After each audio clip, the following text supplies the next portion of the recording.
Oh, I know something was wrong. The television is on.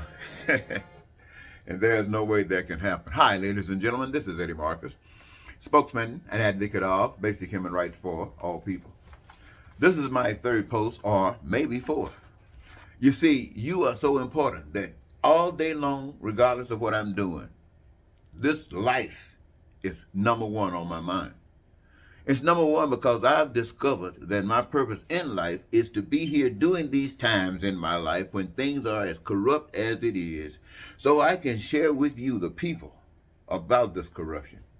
I can answer your questions about what brings it about, and I can also give you an indication of how to eradicate it and make it a beautiful, beautiful, wonderful place. At the same time, to be more specific and short, I made some notes that I want to share with you. When I speak of corruption, I'm talking about a fake government. And the way that these fake governments are identified, the different approaches that they make. And one of the approaches that they make is in politics. Now, I'm sure everybody got their own definition about what politics is all about. But there's nothing that's harmonious about politics in any of our minds that makes us feel that we can count on it, even though we find ourselves stuck with it.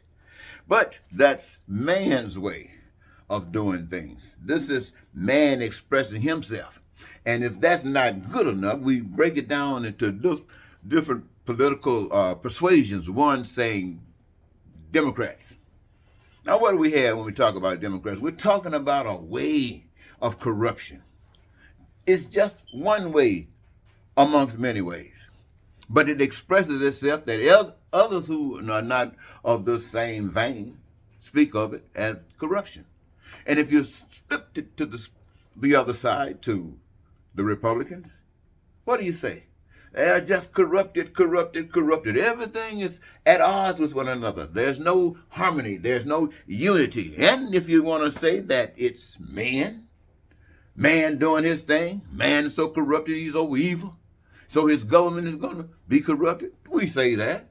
And if you flipped it over to a woman, it would be the same thing. Corrupted, corrupted, corrupted. Why? Because we're talking about human beings. Human beings who know nothing about the love, who know nothing about faith, who know nothing about truth and God. Well, when you don't know that, how can you act anything different? And why do you not know that and you know this? You know this because you're born into this in most instances. At least all of us are born into this. The earth and all of the good things that God gave, it's here. It's not corrupted. It's not messed up. It's still capable of doing exactly what it was capable in the beginning to do. It still does. But we the people, we are broken up in all of these different persuasions because we're listening to everything other than that which is proper. We're listening to those who got money, who try to run things. I just heard the other day that a politician, should I say, was bought by some rich people who decided that they didn't want to support Trump and they wanted someone else that they can count on. This is the actions of rich people in a corrupted system, in a corrupted government, in a corrupted state where we the people live every dead blasted day, experiencing this corruption. And they are buying it. That's just one buying a particular idea. It's not the person, really. It's the idea that they will do what the one who's paying the money want them to do. And that's all over the board. All of them need money. See, your system set up in such a way that in order for you to get out there, in order for your word to get out there, in order for people to know that you got an idea that might be something that they like, you got to pay that money. They don't want to lose anyway. It doesn't matter what you're talking about as long as they get theirs, and theirs is money. The moving force of man's way of doing things. So you don't have the money, you can't even speak. You just as silent as you can possibly be. You can be Jesus Christ walking on earth. If you don't make a miracle and make the world aware of what you're trying to say, they'll never hear you. Well, that's the way when we're talking about doing things outside of the proper way. That's, my friends, is resonated with corruption, all the way with corruption. Now, the real government, this is what I speak to you about. The real government. The real government brings satisfaction, but not just satisfaction to some. It brings satisfaction to you all. It brings satisfaction to those who in politics. It brings satisfaction to men and women. It brings satisfaction because it doesn't do anything to cause you pain and suffering, unless you are those who are just positioned to work against the truth. You see, the government that's fair, the government that's just, is the government that brings you satisfaction. Government that benefits everyone. A government that is capable of creating the opportunities for people to feel free, to be free, to be prosperous. I tell you all the time. Peace, joyous and happy, and your dreams being made real. You're living it. You're not sitting up there dreaming. Your needs, your wants, and your desires are met.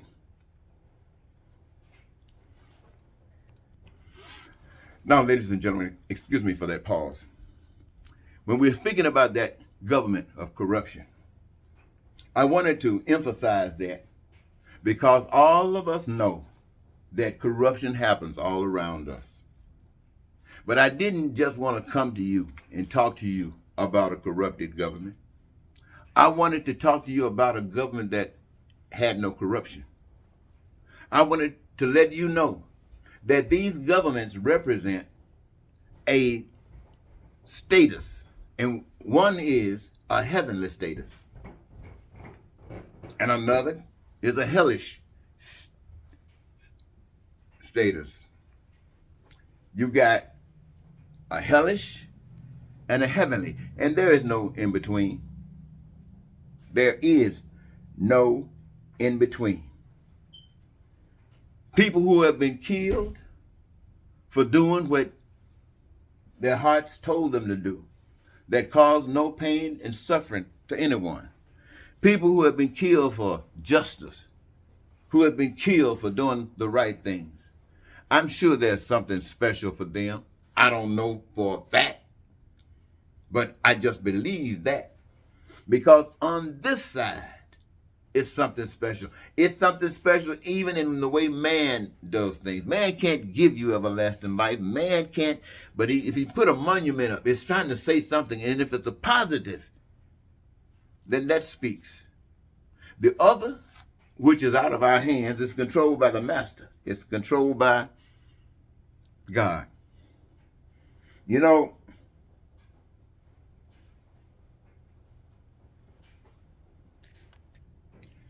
when I was speaking about those who might be killed, I had a couple of thoughts in mind. I was thinking about like Dr. King, Malcolm X, the 3 young men that were killed in Philadelphia, Mississippi during the freedom rides, and the young lady from Detroit, the white lady from Detroit, who was standing up, committing themselves to a cause that was fair and just, and they were abused and murdered because of what they represented. They represented righteousness.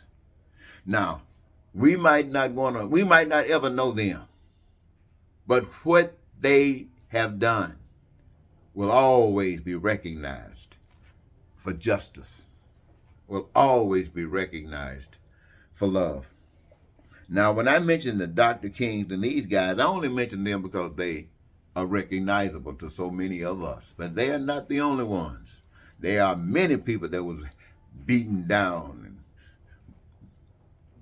killed too. But there were those who were out there for the struggle, who weren't killed. Like when the natives were being beaten down, their land was stolen, and the strong ones fought. They committed themselves to resist all of the evil that was coming upon them for their families. They didn't want to be whipped down and become slaves. And most of them were killed. And then there were men amongst them and women and children who just threw up their hands and says, "We will walk your way." In other words, the system way, the hellish way. We will commit to the hellish way if you just let us live. And they said, we'll let you live if you follow the hellish way. So the natives came back and followed the hellish way of life. Well, see, that's the kind of way, that's the kind of thing that happens to all of us. We choose the hellish way of life. When King and those guys died, Al Sharpton didn't die. I didn't die. You didn't die. Reverend Jesse Jackson didn't die. People had took positions in power. They felt satisfied. System didn't change. All of the pain and suffering that had ever existed in our lifetime was continuing to exist. But those who said, no way, were killed. And those who said, we will walk according to your dictates if you let us live. And for some strange reason, it had gotten to the point where you had a little power. And so they gave you a few crumbs. That's why these guys got these jobs and settled down. And we sitting here today in the biggest hellishness we have experienced basically in our lifetime here in the United States of America. But I want you to know this. I have said to those who are being persecuted and they're going from country to country asking for help and support, and I have said it before, I want to say it again, is that it's okay if you are brought that low, that you will go and beg for somebody to help you survive and maintain it in this hellishness, and that they would do it. But if a person knew who and what they were about, they wouldn't do that. No, you stand for what is right. Every individual on the face of the earth is required to stand for what's right. I don't care what the group is doing. If the group is doing what's right, right on with the right on. If the group is doing what's wrong, you got to represent what's right. Why? Because you love the group. The group doesn't know any better. You're the one that knows the better. Just because they're in big numbers, that doesn't mean anything. Look, when the human being was brought into the world, they didn't come here in a big bundle. Boom. They came here one at a time. So that's the way life goes, ladies and gentlemen. So when somebody come and tell you that this earth was designed so that everybody could achieve and experience just what I've been telling you about, simply by giving you a responsibility, by making you a part of the team. You are a part of the team. You have been given to choose a career that gives you your greatest joy. You love it and you good at it. Everybody has been given. And when you do what you do, it's been connected by that power that I call God in such a way, I've said it a zillion times, that all the things that exist for the benefit of humankind. Now, there are some bad things that happen because man tries to exploit it. For instance, God sent to the human race light, free for everybody. What do they do? Oh, no, we got to benefit from that. Let's sell it. So everything that God has given us, the electric light, the telephone, the telegraph, the new telephones like the one you being used right now, everything that God has given, it costs money. Everything, the car, the plane, gas, everything costs money to benefit those who controls what is in existence, what is main in this hellishness. They're super rich. They can pay $1 billion to get this done. They have robbed the people blind. They got billions of dollars stacked on top of itself. They can call themselves moving mountains in this hell. And the God that stands up and says, no, bro, you wrong at that.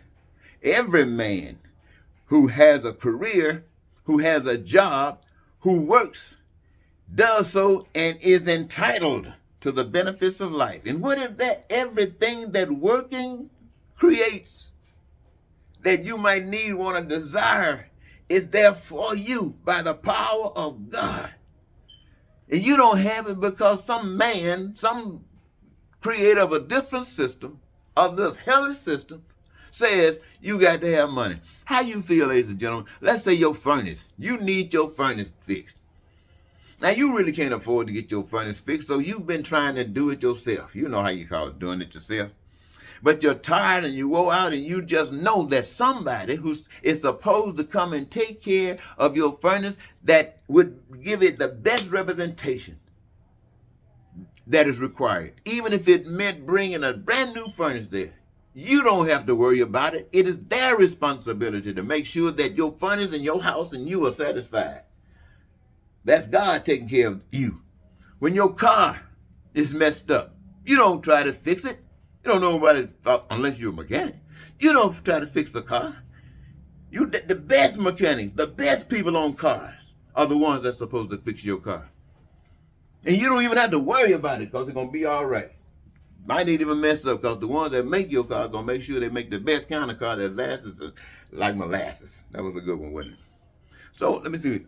Man, I'm talking a long time, but it got good. I want to take a few more minutes because I want you to know that God has done everything that God is supposed to do.